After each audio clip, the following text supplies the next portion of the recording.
পদ্মার বুক চিরে দাঁড়িয়ে আছে এক কঠিন বাস্তবতা, অপেক্ষা, অনিশ্চয়তা আর ঝুঁকি। পাটুরিয়া দৌলতদিয়া ঘাট, যেখানে সময় থেমে থাকে ঘন্টার পর ঘন্টা।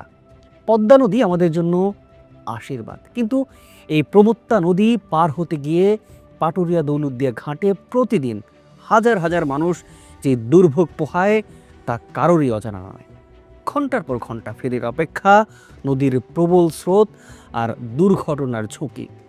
এই পথটি দীর্ঘদিন ধরে এক অনিশ্চয়তার নাম হয়ে আছে।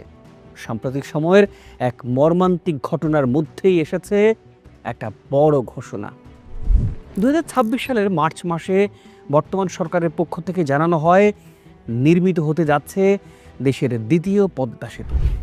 তবে এবারের আলোচনা শুধু একটি সাধারণ সেতু নিয়েই নয়, আলোচনা হচ্ছে এই বৈপ্লবিক ওয়াই আকৃতির একটা নকশা নিয়ে। কিন্তু প্রশ্ন হলো, এই দ্বিতীয় পদ্মা সেতু কেমন হতে পারে এবং কোথায় হবে? ওয়াই আকৃতির সেতুর আসল রহস্যটা কি? কোন কোন জেলাকে সরাসরি যুক্ত করবে এই মেগা প্রজেক্ট? প্রিয় দর্শক, চলুন খুঁজে দেখা যাক বাংলাদেশের সম্ভাব্য দ্বিতীয় পদ্মা সেতুর পুরো গল্পের আত্মবান্ত। আমি শাহাদাত হোসেন আছি আপনাদের সাথে। আশা করি শেষ পর্যন্ত আমার সাথেই থাকবেন।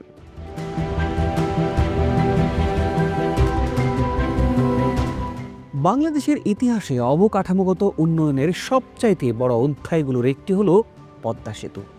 2022 সালে উদ্বোধনের পর মাওয়া জাজিরা পয়েন্টে নির্মিত এই সেতু শুধু একটি ব্রিজই নয়, এটি ছিল দক্ষিণ পশ্চিমাঞ্চলের জন্য এক নতুন যুগের সূচনা। ফরিদপুর, গোপালগঞ্জ, খুলনা, যশোর, বরিশাল, এই বিশাল অঞ্চল সরাসরি যুক্ত হয়েছে রাজধানী ঢাকার সাথে। শুধু সড়কই নয়, এখন এই সেতুর উপর দিয়ে ছুটে চলছে ট্রেনও। বিশ্লেষকদের মতে পদ্মা সেতু চালুর পর দক্ষিণ পশ্চিমাঞ্চলের অর্থনীতি পেয়েছে নতুন গতি, আর সেই সফলতাই এখন অনুপ্রেরণা দিচ্ছে আরও একটি বড় স্বপ্নকে ঘিরে, দ্বিতীয় পদ্মা সেতু। প্রথম পদ্মা সেতু নির্মাণের পরও দেশের পশ্চিমাঞ্চলের একটি বড় অংশ এখনও নির্ভরশীল পাটুরিয়া দৌলতদিয়া ফেরিঘাটের উপর। পাবনা, ঈশ্বরদী, কুষ্টিয়া, ঝিনাইদহ, মেহেরপুর, চুয়াডাঙ্গা, এই অঞ্চলগুলোর মানুষের জন্য ঢাকায় আসা মানেই একটা অনিশ্চিত যাত্রা। ফেরির জন্য অপেক্ষা, ঘন্টার পর ঘন্টা যানজট, নদীর তীব্র স্রোত আর দুর্ঘটনার ঝুঁকি তো থাকেই, বিশেষ করে ঈদ কিংবা ছুটির সময়। এই রুট যেন পরিণত হয় এক দুঃস্বপ্নে। এই বাস্তবতা থেকে বহু বছর ধরে আলোচনা পাটুরিয়া দৌলতদিয়া এলাকায় একটি স্থায়ী সেতু নির্মাণ করা।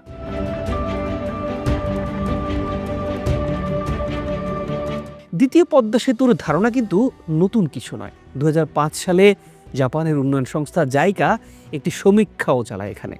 সেখানে 4টি সম্ভাব্য স্থানও চিহ্নিত করা হয়েছিল: পাটুরিয়া গোয়ালন্দ, দোহার চর ভদ্রাসন, মাওয়া জাজিরা, চাঁদপুর, ভেদরগঞ্জ। এই স্থানগুলোর পরীক্ষা নিরীক্ষার পর সবচাইতে উপযুক্ত হিসেবে বিবেচিত হয় মাওয়া জাজিরা ও পাটুরিয়া গোয়ালন্দ।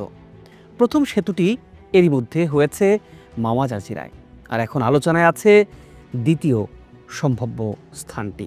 প্রিয় দর্শক, নতুন সরকারের পরিকল্পনা নিয়ে আমরা একটু জানতে চাই। 2026 সালের মার্চে সেতু বিভাগ জানিয়েছে, দ্বিতীয় পদ্মা সেতুর জন্য নতুন করে সম্ভাব্যতা সমীক্ষা শুরু হয়েছে। লক্ষ্য 2032 সালের মধ্যে নির্মাণ সম্পন্ন করা। প্রাথমিক ধারণা অনুযায়ী সেতুর দৈর্ঘ্য হতে পারে প্রায় 4.8 থেকে 5 কিলোমিটার।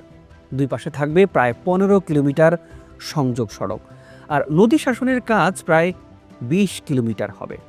বিশ্লেষকদের মতে এই সেতু বাস্তবায়িত হলে রাজধানীর সঙ্গে পশ্চিমাঞ্চলের যোগাযোগ আরও দ্রুত ও সহজ হবে। এবার আসি ওয়াই আকৃতির সেতুর ধারণার বিষয়টি নিয়ে। সবচেয়ে আলোচিত বিষয় ওয়াই আকৃতির সেতুর ধারণা। এই পরিকল্পনা অনুযায়ী একটি সেতু একসঙ্গে যুক্ত করতে পারে 3টি জেলাকে: মানিকগঞ্জ, রাজবাড়ী এবং পাবনা জেলা। কিন্তু কিভাবে এটি হবে? আরিচা থেকে সেতুর একটি মূল অংশ যাবে নদীর মাঝ বরাবর, তারপর সেটি 2 দিকে ভাগ হয়ে যাবে।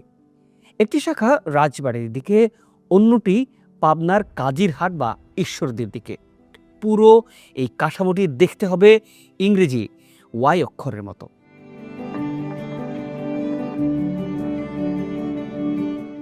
মাঝখানে থাকবে একটি ত্রিভুজ আকৃতির সংযোগ অংশ, যেখান থেকে যানবাহন সহজেই দিক পরিবর্তন করতে পারবে।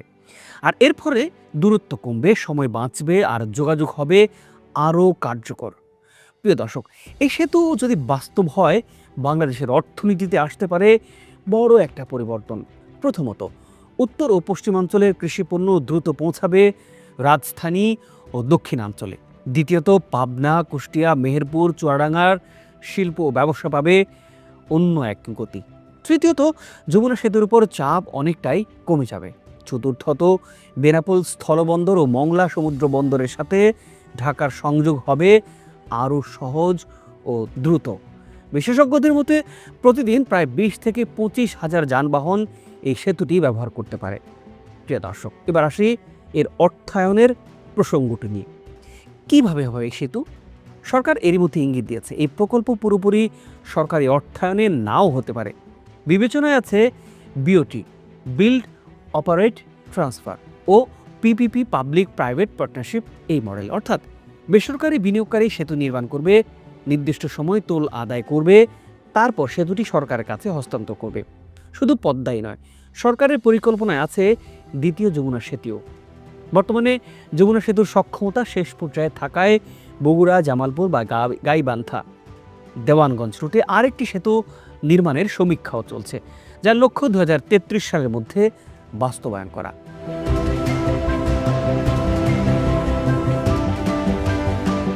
পাটুরিয়া দৌলতদিয়া ঘাটে সাম্প্রতিক মর্মান্তিক যে দুর্ঘটনা, সেটি আবারও আমাদের মনে করিয়ে দেয় নদী পারাপারের ঝুঁকি এখনও কিন্তু শেষ হয়নি। এই বাস্তবতায় দ্বিতীয় পদ্মা সেতু শুধু একটি প্রকল্পই নয়, এটি একটি প্রয়োজন। যদি এটি বাস্তবায়ন হয়, তবে বদলে যেতে পারে পুরো পশ্চিম ও উত্তরাঞ্চলের যোগাযোগ ব্যবস্থা। আর হয়তো একদিন পাটুরিয়া দৌলতদিয়ার দীর্ঘ ফেরি লাইনের গল্পই থেকে যাবে শুধু ইতিহাসের পাতায়। সেতুটি কি প্রচলিত ডিজাইনে? প্রিয় দর্শক, আপনার আকাঙ্ক্ষার কথা আমরা জানতে চাই। এই প্রকল্পটি নিয়ে আপনি কি ভাবছেন? কি মনে হয়, বর্তমান সরকার এই মেগা প্রজেক্টটি বাস্তবায়ন করতে পারবে? নিশ্চয়ই আপনার মূল্যবান মতামত জানাবেন আমাদের মন্তব্য করে। আন্তরিক অনুরোধ চ্যানেলটি সাবস্ক্রাইব করে আমাদের পাশে থাকার।